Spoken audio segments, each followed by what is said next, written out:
Thiruvananthapuram അഞ്ചുതെങ്ങിൽ police മർദ്ദനമെന്ന് യുവാക്കളുടെ പരാതി. വീട്ടിൽ നിന്ന് വിളിച്ചിറക്കി മർദ്ദിച്ചെന്ന് പരാതി. SHOയ്ക്ക് മറ്റൊരാൾ നൽകിയ കൊട്ടേഷനായിരുന്നു മർദ്ദനമെന്ന് ആരോപിച്ചു യുവാക്കൾ മുഖ്യമന്ത്രിക്ക് പരാതി നൽകി. മർദ്ദനത്തിന്റെ ദൃശ്യങ്ങൾ 24-ന് ലഭിച്ചു.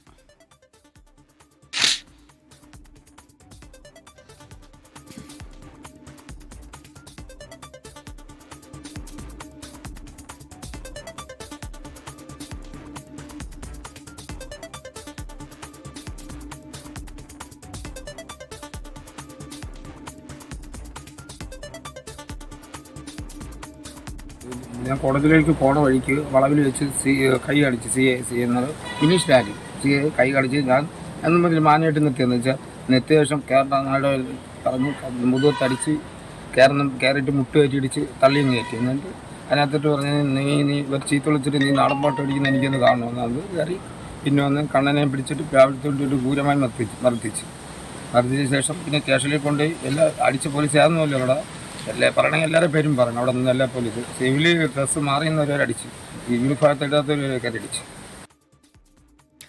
ഉത്സവവുമായി ബന്ധപ്പെട്ട തർക്കത്തെ തുടർന്നാണ് പോലീസ് യുവാക്കളെ കസ്റ്റഡിയിലെടുത്തത്.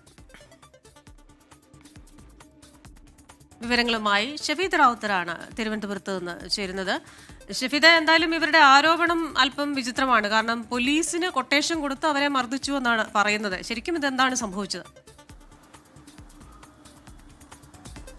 സാധാരണഗതിയിൽ കേരള പോലീസിലെ ചിലരെ കുറിച്ചടക്കം പുറത്തു വരുന്ന ഒരു ആരോപണം തന്നെയാണിത്. അത് നമുക്ക് ആദ്യമായി കേൾക്കുന്ന ഒന്നല്ല എന്നുള്ളതാണ് ഏറ്റവും പ്രധാനപ്പെട്ട കാര്യം. ഈ സംഭവം നടക്കുന്നത് തിരുവനന്തപുരം വർക്കല അഞ്ചുതെങ്ങ് പോലീസ് സ്റ്റേഷൻ പരിധിയിലാണ്. യുവാക്കൾ മുഖ്യമന്ത്രിക്കും മനുഷ്യാവകാശ കമ്മീഷനൊക്കെ കൊടുത്ത പരാതിയുടെ പകർപ്പ് വായിക്കുമ്പോൾ തന്നെ ഇതിന്റെ ഗൗരവം നമുക്ക് മനസ്സിലാക്കാൻ കഴിയുന്നുണ്ട്. മാത്രമല്ല അത് സാധൂകരിക്കുന്ന വിവരമാണ് CCTV ദൃശ്യങ്ങളിൽ നമുക്ക് കാണാൻ സാധിക്കുന്നത്. അതായത് യുവാക്കളിൽ 4 പേരെയാണ് പോലീസ് അഞ്ചുതെങ്ങ് SHOയുടെ നേതൃത്വത്തിൽ കസ്റ്റഡിയിലെടുത്ത് മർദ്ദിച്ചു എന്നുള്ള ആരോപണം ഉയരുന്നത്. അതിൽ 2 യുവാക്കളെ ഈ പ്ലാവിളാകം എന്ന് പറയപ്പെടുന്ന ഒരു ഭാഗത്ത് വെച്ചിട്ട് ഇവരെ പ്ലാവഴികം ജംഗ്ഷൻ എന്ന് പറയപ്പെടുന്ന സ്ഥലത്ത് വെച്ചിട്ട് ഇവരെ പോലീസ് ജീപ്പിൽ നിന്ന് ഇറക്കി അവരെ കസ്റ്റഡിയിലെടുക്കുന്ന രീതിയും മർദ്ദിക്കുന്ന രീതിയൊക്കെ നമ്മൾ കണ്ടു. അതായത് ബൂട്ട് കൊണ്ട് ചവിട്ടുന്നു, അതേപോലെ തന്നെ പുറത്തിട്ട് കൈവീശി അടിക്കുന്നു, മുഖത്തടിക്കുന്നു. അതൊക്കെ ആ ദൃശ്യങ്ങളിലുണ്ട്. ഏത് പോലീസാണെങ്കിലും എങ്ങനെയാണ് ഈ രീതിയിൽ അതായത് പെരുമാറാൻ കഴിയുക എന്നുള്ളതാണ് ഏറ്റവും പ്രധാനപ്പെട്ട കാര്യം.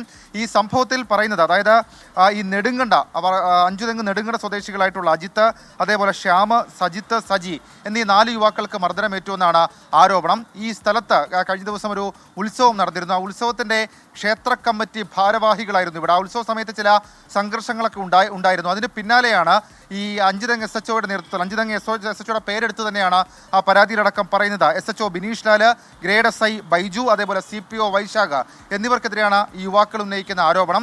ഇവർ പറയുന്നതനുസരിച്ച് ഇവരെ അവിടെ വെച്ച് ആദ്യം 2 യുവാക്കളെ വർക്കല കോടതിയിലേക്ക് ഇവർ പെറ്റിയടയ്ക്കാൻ പോകുമ്പോൾ അവിടെ നിന്ന് കസ്റ്റഡിയിൽ എടുക്കുന്നു. മറ്റ് 2 യുവാക്കളെ വീട്ടിൽ അതായത് അവരുടെ വീട്ടിൽ കയറി മാതാപിതാക്കളുടെ മുൻപിലൊക്കെ വെച്ച് ബൂട്ടിട്ട് ചവിട്ടുകയും തെറിവിളിക്കുകയും അങ്ങനെ അവരെ അവിടെ നിന്ന് കസ്റ്റഡിയിലെടുത്ത് സ്റ്റേഷനിലേക്ക് കൊണ്ടുവന്ന ആ പോലീസ് സ്റ്റേഷനിലെ ഒരാൾ ഒഴികെ ബാക്കി എല്ലാവരും മർദ്ദിച്ചു എന്നുള്ളതാണ് ഇവരുടെ പരാതി. ആ നാട്ടിലെ ഒരാളുടെ നിർദ്ദേശപ്രകാരമാണ് SHO ഇതൊക്കെ ചെയ്തത് എന്നുള്ള കാര്യം കൂടി ഇവർ മുഖ്യമന്ത്രിക്കും മനുഷ്യാവകാശ കമ്മീഷനും റൂറൽ SPയ്ക്കും ഒക്കെ നൽകിയ പരാതിയിൽ പറയുന്നുണ്ട്. ഏതായാലും സംഭവത്തിൽ പോലീസ് സ്പെഷ്യൽ ബ്രാഞ്ച് ചില അന്വേഷണങ്ങൾ ആരംഭിച്ചു എന്നുള്ള വിവരങ്ങളും പുറത്തു വരുന്നുണ്ട്. ക്രിസ്tina.